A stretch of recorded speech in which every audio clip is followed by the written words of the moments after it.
시청자 여러분 안녕하십니까? 채널 K뉴스 한 주간의 한인사회 주요 소식을 정리했습니다. 이번 주는 메모리얼 데이를 시작으로 문을 열었습니다. 메모리얼 데이 퍼레이드가 곳곳에서 열리면서 호국 영령들의 숭고한 희생정신을 되새기는 시간을 가졌습니다.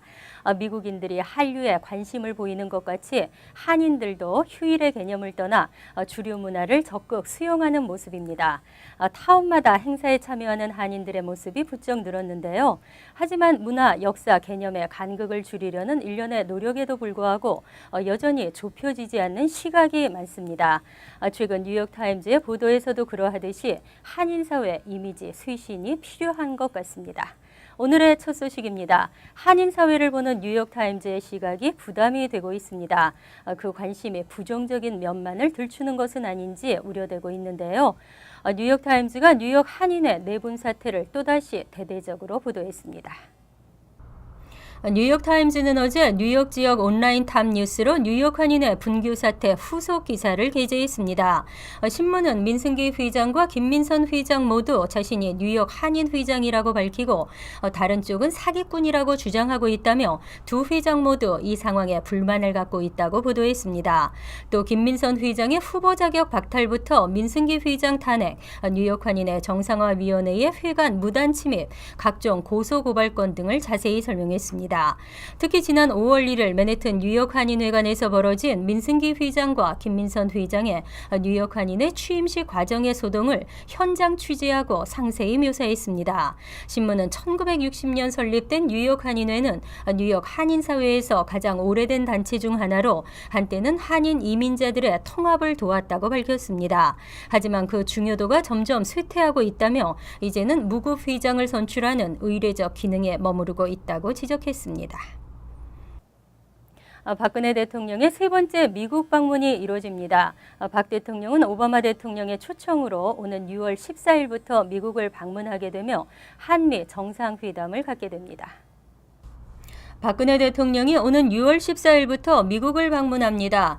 박 대통령은 16일 오바마 대통령과 한미 정상회담을 한 뒤 17일에서 18일에는 텍사스주 휴스턴을 방문할 계획입니다. 하지만 박 대통령의 이번 방문길에 뉴욕 일정은 포함되지 않았습니다. 뉴욕 총영사관 측은 대통령의 방문은 주요 도시를 순회하는 형식으로 진행된다며 뉴욕 방문은 이미 2차례 이루어졌기 때문에 이번에는 다른 도시를 방문한다고 설명했습니다. 또 뉴욕은 유엔 총회 등으로 다시 방문할 수 있다고 덧붙였습니다.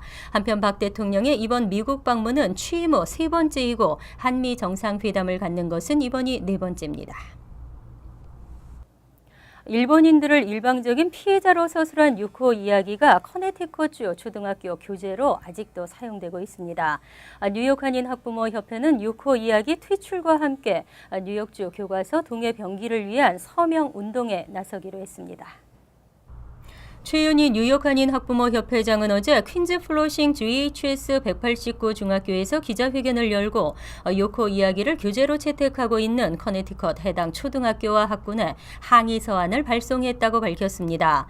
6호 이야기는 6년간 복역한 일제 전범의 딸인 요코 가와시마 와킨슨 씨가 자신의 체험담을 소설로 쓴 것으로 책의 내용 중 많은 부분이 역사적 사실과 다르게 왜곡됐다는 지적을 받고 있습니다. 특히 마치 한국인들이 선량한 일본인들을 학대하고 성폭행한 것처럼 묘사돼 미국 청소년들의 한국 인식에 심각한 악영향을 끼치고 있는 것으로 나타났습니다. 이에 따라 뉴욕 한인 학부모 협회는 지난 2007년 MS67 중학교 한인 학부모들과 힘을 합해 이 학교 6학년 읽기 교재로 사용됐던 요코 이야기를 도서 목록에서 퇴출한 바 있습니다. 협회 측은 또 6월 뉴욕주 의회 회기 마감을 앞두고 동해병기 법안의 통과를 위한 대규모 서명 운동 도 병행해 나갈 계획이라고 밝혔습니다. 뉴욕시 정부의 아시안 비영리 단체에 대한 지원금이 턱없이 부족합니다. 그마저도 중국계 단체에 치우쳐 분배되는 것으로 나타났습니다. 아시안 아메리칸 연맹이 지난 13년간의 시 감사원 자료를 분석한 결과 사회복지 서비스를 지원하는 시정부 6개 부서 모두 아시안 단체 지원금 가운데 적게는 75%에서 많게는 100%까지 중국계에 치우쳐 지원한 것으로 조사됐습니다. 반면 뉴욕시 한인 인구 비율은 약 9%에 달하는데도 불구하고 한인 비영리 단체가 13년간 받은 분배금은 4%에 그쳤습니다. 특히 아시안 아동복지 서비스를 위한 지원금의 중국계 편중이 뚜렷했습니다. 시정부 산하 아동서비스국의 아시안 비영리 단체 총 지원금 약 2억 5,700만 달러는 100% 모두 중국계 단체에 지급됐습니다. 또 한인 비영리 단체들은 장애인과 노약자, 가정폭력 피해자 등을 위한 지원금 또한 지난 13년간 한 푼도 받지 못한 것으로 드러났습니다. 반면 중국계 단체에서는 지원금의 94%에 달하는 약 9,343만 달러가 분배됐습니다. 아시안 아메리칸 연맹 측은 시정부가 40년 전의 인구 구성 비율을 아직도 적용하고 있는 듯하다며 정책을 하루빨리 시정해야 한다고 주장했습니다. 이민개혁 행정명령 추방유예 프로그램에 또다시 제동이 걸렸습니다. 오바마 행정부는 이번 판결에 대해 대응 방안을 모색 중입니다. 연방제 오순회 항소법원은 어제 지난 2월 연방법원 텍사스주 남부지법이 판결한 오바마 대통령의 추방유예 프로그램 시행 중지 결정에 대한 법무부의 긴급 효력 정지 신청을 불허했습니다. 이에 따라 오바마 행정부는 상급법원의 최종 결정이 나오기 전까지 확대된 불법 체류 청년 추방유예 및 부모 책임 추방유예 조치를 이행할 수 없게 됐습니다. 이날 3인 재판부는 지난 3월 오바마 행정부가 제기한 긴급 효력 정지 신청을 기각하고 주정부에 손을 들어줬습니다. 이에 대해 법무부를 비롯한 오바마 행정부는 이번 판결에 대한 분석 및 향후 대응 방안을 모색 중이라고 밝히면서 연방대법원 상고를 고려 중인 것으로 평가되고 있습니다. 정책 전문가들은 연방제 오순회 항소법원이 항소법원 가운데 가장 보수적인 만큼 기각이 예상됐었다며 임기 후반 핵심 정책 중 하나인 이민개혁의 정체로 오바마 대통령이 적지 않은 정치적 타격을 입게 됐다고 분석했습니다. 국방부의 외국인 모병제도 매분위 프로그램에 언어별 쿼터가 없어집니다. 한인 지원자들에 대한 문호가 대폭 확대될 것으로 기대됩니다. 육군 모병서 플로싱 지부의 홍정택 중사는 한국어를 비롯한 45개 언어 중 하나를 모국어로 하는 외국인 합법 체류 비이민 비자 소지자들을 대상으로 한 매분위 모병 프로그램이 3월부터 다시 재개됐다고 밝혔습니다. 특히 이번 모집에는 언어별 쿼터가 없어지면서 한인 지원자들이 대거 입대할 수 있는 좋은 기회가 마련됐다고 설명했습니다. 종전까지는 한국어와 중국어 등 지원자가 많은 언어의 경우 일정 쿼터가 부여돼 한인 지원자들의 입대에 제한이 있었습니다. 미 육군 당국은 연간 1,500명으로 제한돼 있던 매분위 프로그램 선발 정원을 현재 3,000명까지 늘리고 2016년 이후에는 정원을 순차적으로 5,000명까지 늘릴 계획이라고 밝혔습니다. 지원 연령은 17에서 34세이며 지원자는 유효한 비자를 소지하고 최소 2년 이상 미국에 체류했으며 90일 이상 미국을 떠난 사실이 없다는 것을 증명해야 합니다. 또 추방유예 승인을 받은 불체 신분 청소년도 지원이 허용됩니다. 내년부터 외국인 노동자를 고용하는 고용주는 H-1B 신청 의사를 미리 등록해야 합니다. H-1B 고용주 온라인 사전 등록제가 의무화되면서 이에 따른 비용 절감도 예상되고 있습니다. 연방이민서비스국은 2017 회계년도 H-1B 사전 접수에서부터 고용주 온라인 사전 등록제를 시행하겠다고 밝혔습니다. 이날 공개된 방안에 따르면 우선 외국인 노동자를 고용하려는 고용주는 H-1B 청원서 접수가 시작되는 매년 4월 이전에 온라인을 통해 H-1B 신청 의사를 사전 등록해야 합니다. 만약 사전 등록을 하지 않을 경우 H-1B 신청서를 접수할 수 없습니다.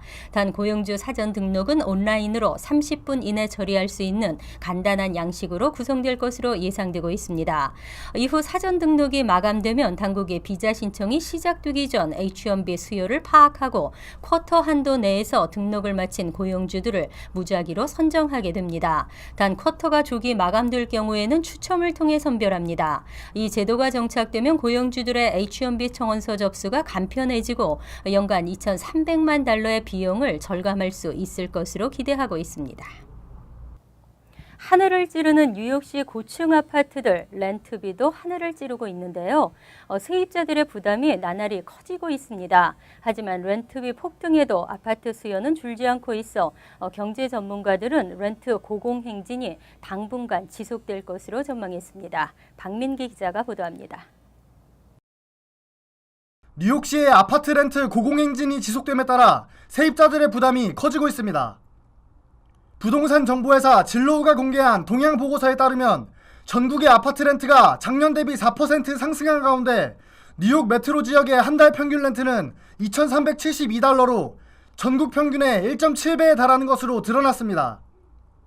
특히 웨스트빌리지 등 아파트 물량이 부족한 맨해튼 일부 지역의 렌트 상승률은 전국 평균 5배 이상 높은 것으로 나타났습니다. 주요 한인 밀집 지역인 퀸즈 일부 지역의 렌트도 상승했습니다. 아스토리아는 전년 대비 8.3%, 자메이카는 7.8%, 코로나는 6.3%가 올랐습니다. 하지만 계속되는 렌트 고공행진에도 불구하고 아파트 수요는 전혀 줄지 않고 있습니다. 수요에 비해 아파트 공급이 턱없이 부족한 맨해튼, 시애틀 등의 지역에서는 소비자들이 비싼 렌트를 감수하더라도 거주 공간을 확보하는 것을 우선순위로 여기기 때문입니다. 대부분의 세입자들이 수입의 30% 이상을 렌트로 지출하고 있는 등 렌트 상승률은 나날이 증가하고 있지만 경제 전문가들은 아파트 품귀 현상으로 인해 뉴욕시의 렌트 고공행진이 당분간 계속될 것으로 전망했습니다. 채널K 뉴스 박민기입니다. 오늘 뉴욕에서는 퀸즈 먹자골목 다문화 축제가 열렸습니다. 이제는 지역 주민뿐만 아니라 뉴요커들이 다 같이 즐기는 축제로 자리를 잡아가고 있는데요. 미국 속의 한국의 문화유산을 알리고 함께 즐기면서 이해를 증진하는 이유가 뭘까요? 서로 다른 배경을 가진 민족들 간의 조화, 한국과 미국의 문화를 연결시켜주는 일, 나아가 한국의 문화유산을 미 주류 문화의 한 구성인자로 자리 잡을 수 있도록 하는 일인데요.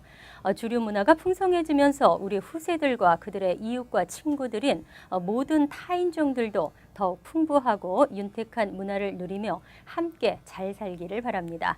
채널K 뉴스 여기서 마칩니다. 함께해 주신 여러분 고맙습니다.